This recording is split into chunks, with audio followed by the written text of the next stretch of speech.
Alrighty, so this will probably be the last video in the series for, at least for the time being. I don't really have much else to talk about besides this for now, but if it does continue, it'll continue. So this is talking about generalities. Now, there are good aspects and bad aspects to generalities, as there are all things. One of the big things that I have noticed among our modern generation, for both men and women, is that when we have negative experiences with the opposing sex, we have been conditioned by other members of our sex to look at the whole of the other group as the problem, okay? So I am mad at this one woman, so therefore women are the problem. Same thing on the reverse. This person is mad at this man, or a few men even, it doesn't have to just be one, and therefore men are the problem. And so what you'll hear oftentimes is you'll hear the language is like, oh, I can't stand men, I can't stand women, oh my God, women are so annoying, oh, men are so annoying. And there's a healthy release of this when you're frustrated with your friends, and sometimes you just need to get things out. Like, there's a healthy aspect to that. But the thing that's really dangerous is that there has become this nature of we have to convince the other side of this aspect. So my big stance on this, because I think women, from talking to a lot of women in my life, the thing that I've heard very frequently throughout them is that there's this belief that men have this like inkling to rape. Like, that's the desire of a man, is to rape, when it's literally less than 1% of the population that would even do that. It's not in our desire to rape. That's not like how it genetically works. We have been conditioned into fear for both of us, and what fear for women and fear for men looks like is vastly different. The fear for women typically comes more around physical attacking and being attacked, where the fear for men is more of a fear of destruction due to harmful language that was unnecessary. Now, girls hearing this are going to go, oh, well, that's not the same thing. It's way worse to be a girl.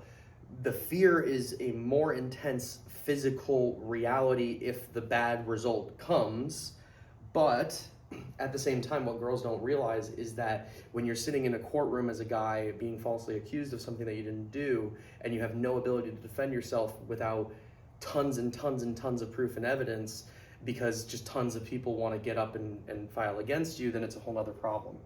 The issue that I'm saying with this, and I know this is going to trigger people because just people are in general get triggered. The issue that I'm pointing out is that we are too focused on these generalities. We love to talk about them. And every single time I hear somebody talk about them, they never have a solution. They never try to make things better. They're just venting to complain. And then when I hear them again 5 years down the road, they're complaining about the exact same thing. It's all men. And I'm guilty of this too. I used to say this all the time. Oh, women are so annoying. They do this, this, and this. But the reality is that when I really started to start talking to just tons of women, and I wasn't just only in my mindset around dating or around that, like, this is the one thing that women are about is finding a partner. When I got out of that mindset and was more focused on these are just individuals, these are just individual people who I'm going to appreciate for what they are, and made that the priority, it started to bringing new kind of experiences towards me, and better people who are more in alignment with what I really am like also, and that's regardless of gender. So there's a few different ways to approach this, right?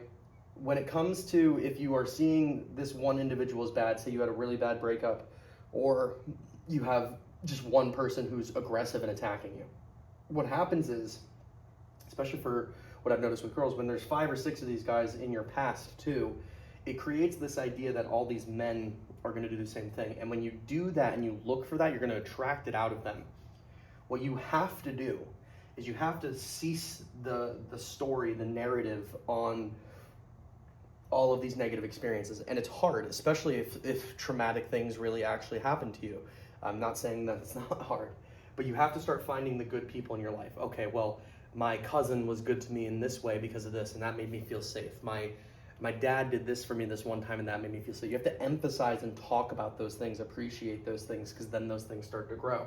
Now, if you notice negativity in somebody, okay, another person is feeling pain, and you have love and honesty and authenticity inside of you. You have all of that stuff.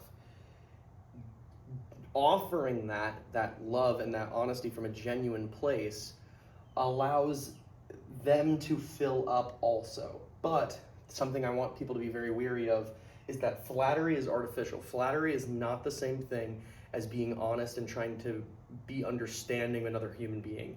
Just telling somebody, like, girls are told all the time that they're beautiful. They're told that all the time. It doesn't mean anything to them most of the time.